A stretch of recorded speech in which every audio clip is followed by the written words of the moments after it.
Hello friends, जय Hind. Friend, आज इस क्लास में कक्षा 10 विज्ञान का सबसे महत्वपूर्ण टॉपिक पढ़ने वाले हैं जो आपके बोर्ड एग्जाम में बार बार प्रश्न रिपीट करता है। लगभग ये 10 बार से अधिक बार प्रश्न पूछा गया है। देखिए, आप हम पे ट्रस्ट नहीं मत कीजिएगा, अभी मत कीजिएगा। जितना बता रहे हैं उतना पढ़ के चले जाइए। एग्जाम देकर आइएगा, लास्ट में आपको नंबर देंगे अपना पर्सनल, कसम से बता रहे हैं। और वहाँ पर आप लोग मैसेज कीजिएगा कि भैया लड़ा था कि नहीं प्रश्न। ठीक है, चलिए हम बकवास नहीं करते हैं और यहाँ से प्रश्न स्टार्ट करते हैं जो आपके बोर्ड एग्जाम में बार बार रिपीट करता है। ठीक है, यहाँ पर देखिए, यहाँ पे जो पहला प्रश्न है जो आपके बोर्ड एग्जाम में लिख कर ले लीजिए, आएगा ही आएगा। पहला प्रश्न कह रहा है कि सोडियम बाइकार्बोनेट का उपयोग लिखिए। लिख कर ले लीजिए, किसी स्टेज में लड़ेगा ही लड़ेगा। अगला है प्लास्टर ऑफ पेरिस, 101% आएगा। प्लास्टर ऑफ पेरिस की जल के साथ अभिक्रिया के लिए समीकरण लिखिए। और प्लास्टर ऑफ पेरिस कैसे बनाया जाता है ये आपके बोर्ड एग्जाम में हमेशा रिपीट किया है और इस बार भी रिपीट करेगा। ठीक है, अगला प्रश्न है, कह रहा है कि खाने के सोडा को गर्म करने पर क्या होता है, इस अभिक्रिया के लिए समीकरण लिखिए। मोस्ट इंपॉर्टेंट है, आपके बोर्ड एग्जाम में रिपीट करता है। ठीक है, चलिए अगला प्रश्न है, अगला देखते हैं। धोने का सोडा का उपयोग लिखिए। देखिए, धोने का सोडा का उपयोग लिखिए, बार बार रिपीट करता है। ठीक है, चलिए अगला प्रश्न है, कह रहा है कि क्या होता है जब बुझे हुए चूने पर क्लोरीन गैस प्रवाहित किया जाता है। मोस्ट इंपॉर्टेंट, क्या होता है जब बुझे हुए चूने पर क्लोरीन गैस प्रवाहित किया जाता है। इंपॉर्टेंट टॉपिक है, पढ़ के जाइएगा। ठीक है, अगला है प्लास्टर ऑफ पेरिस के दो महत्वपूर्ण उपयोग लिखिए। देखिए, प्लास्टर ऑफ पेरिस के बारे में 100% पढ़ जाइएगा, बोर्ड एग्जाम में एक प्रश्न फंस जाएगा। अगला है बेकिंग सोडा बनाने की दो प्रमुख मतलब आपको विधियाँ लिखना है, रासायनिक समीकरण लिखना है। ठीक है, मोस्ट इंपॉर्टेंट है। ठीक है, टॉपिक बस उतारते रहिए। आप लोग 35 टॉपिक लिए हुए हैं, यहीं से प्रश्न फंस जाएगा। अयस्क के क्या होते हैं, कापर के दो प्रमुख अयस्क का सूत्र लिखिए। मोस्ट इंपॉर्टेंट टॉपिक है, पढ़ लीजिएगा कहीं सर्च करके। खनिज क्या होता है, मोस्ट इंपॉर्टेंट है, खनिज के परिभाषा लिखना है। मिश्र धातु किसे कहते हैं, कोई एक उदाहरण लिखिए, मोस्ट इंपॉर्टेंट है।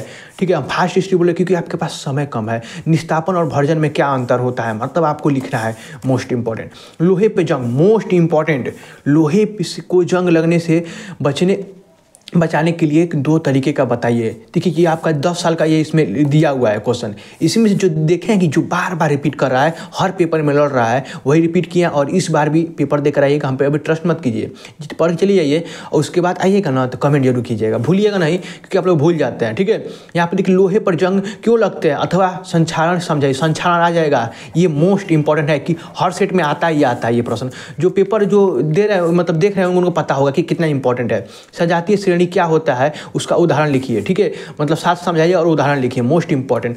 ये 101% आएगा। संतृप्त हाइड्रोकार्बन और असंतृप्त हाइड्रोकार्बन में अंतर आपको बताना है, मोस्ट इंपॉर्टेंट है।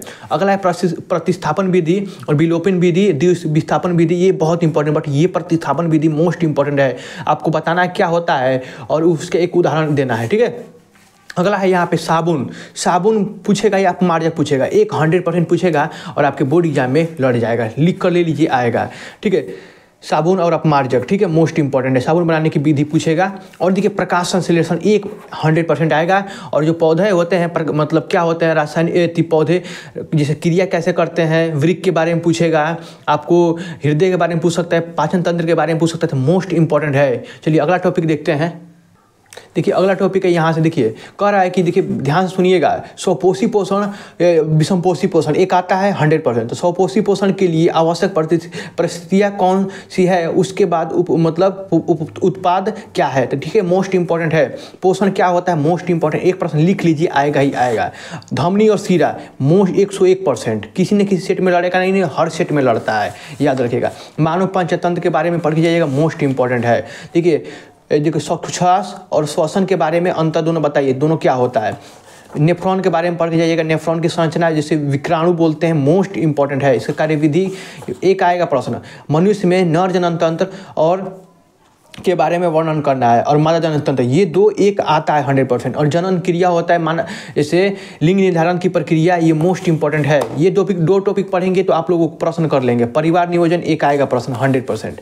मेंडल का जो भी नियम है, प्रयोग है, लक्षण है, सब एक प्रश्न आएगा, लिख कर ले लीजिए आपके सेट में।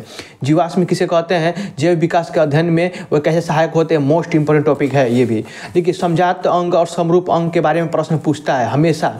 और लिंग निर्धारण 101%, लिंग निर्धारण कैसे होता है। अनुवांशिक के बारे में पूछेगा, अनुवांशिक से आप क्या समझते हैं, और ये प्रश्न आएगा, इसकी विशेषता लिखिए। ऐसा प्रश्न रिपीट करता है आपके बोर्ड एग्जाम में हमेशा, ठीक है। स्नेल का नियम पूछ सकता है। और यहाँ पे स्वच्छ आकाश का रंग नीला क्यों दिखाई देता है, देखिए यहाँ पे निकट दृष्टि दोष भी पूछता है, निकट दृष्टि दोष, जरा दृष्टि दोष जो भी है। और इंपॉर्टेंट प्रश्न बता दे रहे हैं, ये इंपॉर्टेंट हमेशा रिपीट करता है, ठीक है। तो आपको ये टॉपिक पढ़ के जाना है, इग्नोर नहीं करना है, ठीक है। मोस्ट इंपॉर्टेंट टॉपिक था। अगर वीडियो कैसा लगा आप लोग बता दीजिए कमेंट बॉक्स में, जरूर बताइएगा, भूलिएगा नहीं, क्योंकि आप लोग वीडियो देखने के बाद भूल जाते हैं।